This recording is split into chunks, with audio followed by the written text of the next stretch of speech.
of first research participant observation with homeless youth, and the guy that I was hanging out with always came here. So this is a very old coffee shop. Jason will tell you all about it. I just heard from Tim, you have all that drug testing in the US. That's something unbelievable for Dutch people. This is, for us, an invasion of human rights. There's never allowed for employers to test their customers. I work for the police, the Dutch FBI, and even they cannot do it. This is a big cultural difference. The acceptance and tolerance towards soft drugs in the Netherlands is in that sense different. So I think depending on the state you live in the USA, we had Humboldt State University over last year, and they obviously have a different attitude towards cannabis than, for example, people from Cleveland or Texas or Louisiana or whatever state. But why is it called coffee shop? Might be interesting when basically their source of income is cannabis products. And why do we have it? And again, it's not legal in this country, it's being condoned, so you're not being arrested for it. But, for example, if you carry more than 5 grams, you can be arrested and the police will take your amount. Or you can be fined.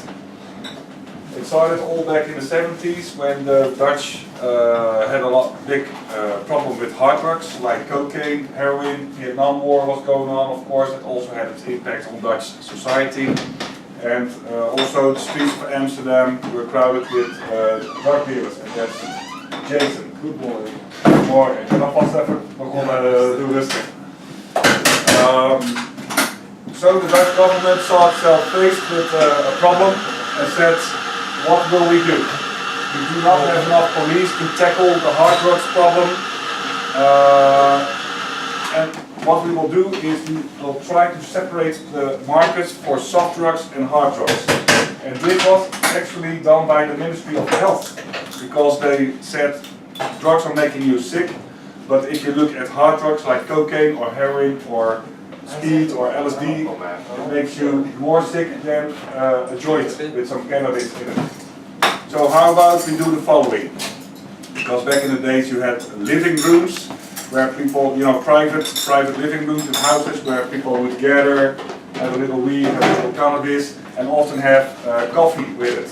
So the Ministry of Health said, let's condone the soft drugs and also make very strict regulations that if we find any hard drugs, that we will really go harsh on them.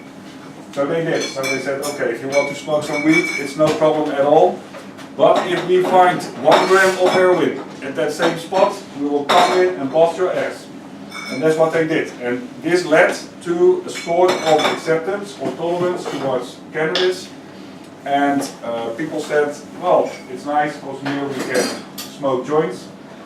But the same guy is not offering us any cocaine or something like that. So the police could focus on a separated market and use their energy for that. And until the day of today, that is still the case. Jason will tell you all about it, but if they find 1 gram of cocaine in this coffee shop, it will be closed immediately.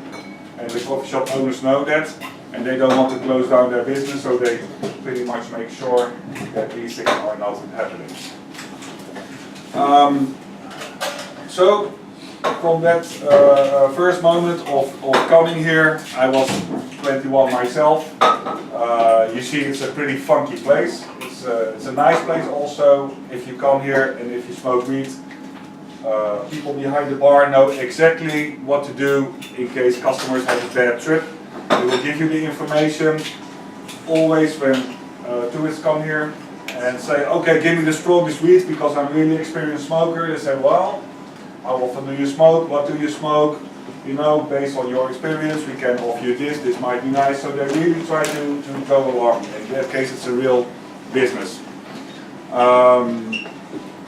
If you have a bad trip, immediately somebody will take you out to get some fresh air. They will give you some sugar, chocolate, or extra energy, whatever they have. get you out of the trip, and they're really cool in it.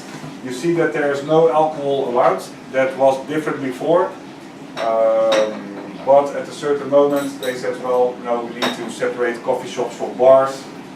And by the way, mixing alcohol and weed is often not a really good idea, so better to sit down here, have some nice tea, have some nice weed.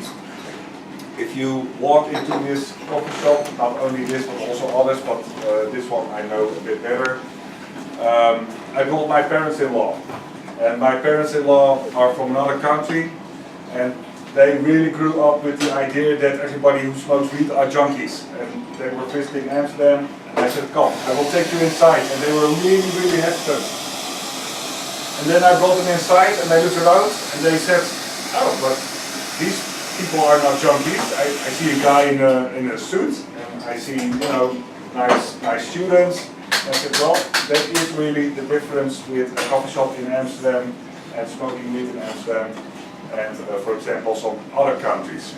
The cannabis addiction rate is quite low in the Netherlands. I believe it's something like 15–16%. Because it can be addictive. I'm not trying to create a paradise picture of it, but compared to other countries where it's really strictly forbidden, the Dutch are doing quite well. That's stuff.